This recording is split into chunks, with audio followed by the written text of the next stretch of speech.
That's right, you can see security is still so tight here. We're right out front of the Amway Center, and I want to show you right here to my right is just the overflow section. I'm standing on the roof of the Bay Village retirement community, and believe it or not, this is only 13 stories above ground, just under 140 feet. Now imagine going up another 12 stories. This is how high Nick Walenda and his sister Liana will be. This one in particular has mixed paper, and it's already been cleaned, so it's ready. And I can actually probably pan over just a little bit. It's that yellow home where those firefighters are. You can see the smoke damage. Law enforcement is calling Ring and other systems like it the new age digital neighborhood watch.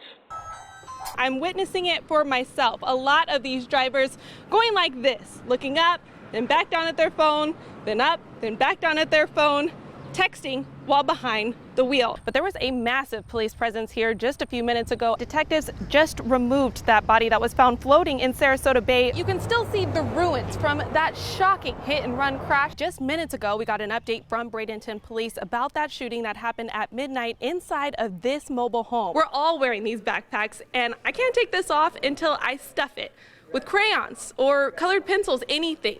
Bring them here. We'd love to see you. Slide them on, and you're in a whole new world. Ooh. This has rocked you emotionally. I'm devastated. So, Keith, you told me you're a father. You are against this. Do you have another alternative for keeping students safe? Good evening, I'm Taylor Torregano. It was a school shooting that shocked the nation. A blistering New York Times report is now putting Boeing's 787 Dreamliner plane under scrutiny. But how about vacations? A business called Fake a Vacation allows people to do just that. First alert traffic for the drive home. We're seeing a slowdown that's pretty typical for this time of day. I-75 moving north towards Tampa. Virginia's governor making his first public appearance in a week on Saturday. So let's check in with Wendy Ross with how cold it is outside right now. Wendy. What happened to Sheena Morris? It's a question that's been asked for more than a decade now. The answer depends on who you ask. Bradenton Beach police quickly determined she killed herself. The Florida Department of Law Enforcement did too. But new clues and old evidence have other experts certain Morris was murdered. January 1st, 2009, 2 a.m. 911, what's the emergency? Hi, my name is Sheena. He left here probably about half an hour ago. I had deputies come out here because he did physically hurt me. Sheena Morris tells the dispatcher police had already been called to the Bradenton Beach motel where she and her fiance, Joe Genoese, were staying. Neighbors had heard them fighting and called 911. I filled out a police report here in Manatee County because he did make me bleed. She then says she was calling police again to tell them Genoese had taken her entire purse and was now claiming he was on his way to trash her home. Now he's like, I'm going to go to your house and ruin your house. You ruined my life. 2 p.m. Sheena Morris was found dead, hanging in the motel bathroom. Genoese says he left in the middle of the night to care for his daughter. No, you left in the middle of the night because you murdered my daughter. Even in the crime scene photos, that purse shows back up in the room. Sheena's mother, Kelly Osborne, never believed for a second that her daughter committed suicide. She says the police didn't even file the initial domestic abuse report. That not being handled, I think they had to cover it up and make it a suicide, because that alone, them not handling the domestic dispute, she could still be alive. Numerous other crime scene investigators and experts have looked at this case, including certified senior crime scene analyst Jan Johnson. She pored over the same photos everyone else did, but this time she noticed something different. She had to have been in the chair, positioned in the chair for a period of time for that mark to have set in as a lividity pattern. This lividity pattern that Johnson says can only happen after death.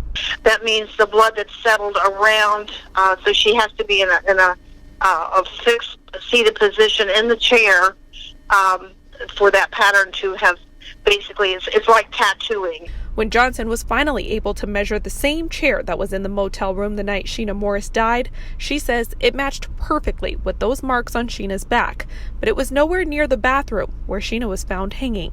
Is this a clear indication to you that Sheena did not commit suicide? Yes, it is. How else would we explain that there's nothing in the shower, there's nothing on her clothing, there's nothing that's consistent with that pattern except for the chair in that condo?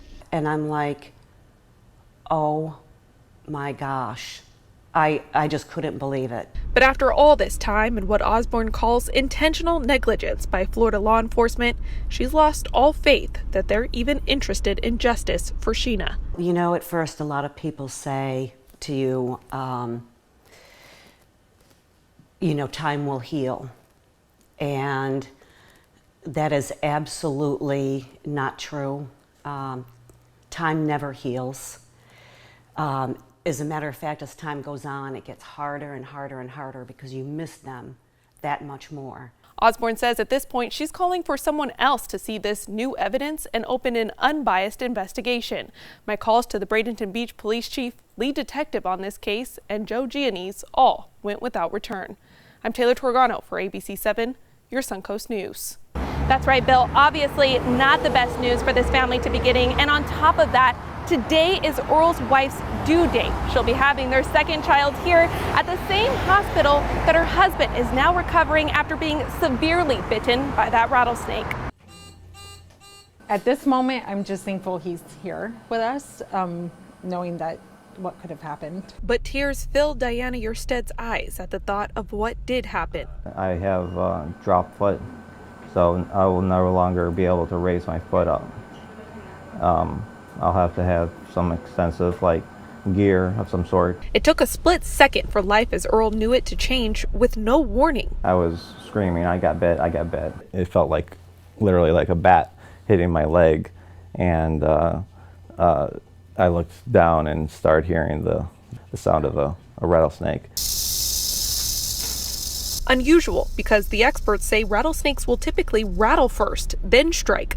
But Earl Yerstead was in swampy lands just outside of the new Braves Stadium. This was the snake's territory. Being that we've had a lot of rain last week in this area, that'll flush them out. We also have high temperatures, which means their metabolism is increasing, which means they're going to feed more often. He was clearing an area, so we don't know if he was clearing an area that's the animal's home. Just like you protect your home, they protect their home the same way. The rattlesnake curator called it a perfect storm, which might be why Sarasota Memorial Hospital has treated 2 patients with snake bites from Northport in the last week after 5 years of no bites at all. But it's not just there. The diamondback rattlesnake on the trail right near Escashare. This video taken on the Legacy Trail by Daryl Lang on a stroll over the weekend. The good news is, experts say if you don't attack them, rattlesnakes typically won't attack you. The snake's not going to say, hey, there's a human at a bike, let me go chase them down and bite them. That's not what they want to do, because once again, it takes energy to produce venom, and you want to conserve energy, and it also puts a snake at risk. So if you're hiking out on a local trail or in a rural construction area, be on the lookout. Experts say you should always keep your eyes and ears open for that rattle. Shuffle your feet through the woods and take your time. Don't go running through those shrubs. Lastly, remember, you're in nature's realm, not yours. I'm reporting from Sarasota Memorial Hospital, Taylor Torregano, ABC 7, your Suncoast News.